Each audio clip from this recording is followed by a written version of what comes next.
Setiap orang pasti pernah ada di fase bingung kan?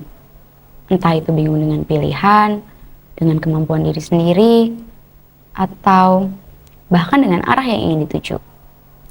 Aku juga pernah ada di fase itu. Sampai akhirnya, aku bertemu dengan satu lingkungan yang mengajarkan aku untuk melihat dari sudut pandang yang berbeda, yaitu melalui gambar, suara, dan proses. Dan dari situlah, perjalananku di dunia broadcasting dimulai.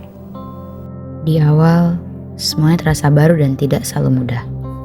Aku harus beradaptasi dengan ritme belajar yang berbeda, bekerja dalam tim, dan menghadapi berbagai tantangan yang belum pernah aku temui sebelumnya.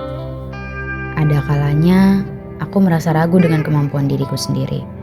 Tapi dari setiap proses belajar, aku mulai memahami bahwa keraguan itu adalah bagian dari pertumbuhan.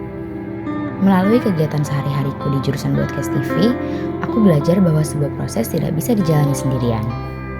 Aku belajar mendengarkan, berdiskusi, dan menghargai peran orang lain. Di situ aku mulai menyadari bahwa bekerja sama bukan hanya tentang membagi tugas, tetapi tentang saling memahami dan tumbuh bersama. Perlahan, aku mulai berubah. Aku menjadi lebih terbuka, lebih berani mencoba, dan lebih percaya pada proses yang sedang aku jalani. Sebuah karya tidak harus selalu sempurna. Yang terpenting adalah bagaimana aku berani memulai, belajar dari kesalahan, dan terus berkembang. Broadcasting bagi aku bukan hanya tentang kamera apalagi teknik, tetapi tentang bagaimana aku belajar mengenal diri sendiri, mengelola emosi, dan menyampaikan cerita dengan cara yang jujur.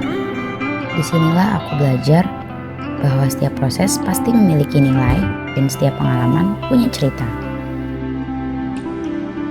Bagi aku, sekolah bukan hanya tempat untuk menimba ilmu, tetapi juga ruang untuk bertumbuh, memahami diri sendiri, dan menciptakan karya yang memiliki makna. Melalui perjalanan ini, aku jadi tahu bahwa ternyata proses belajar itu tidak hanya membentuk keterampilan loh, tetapi juga cara berpikir dan karakter.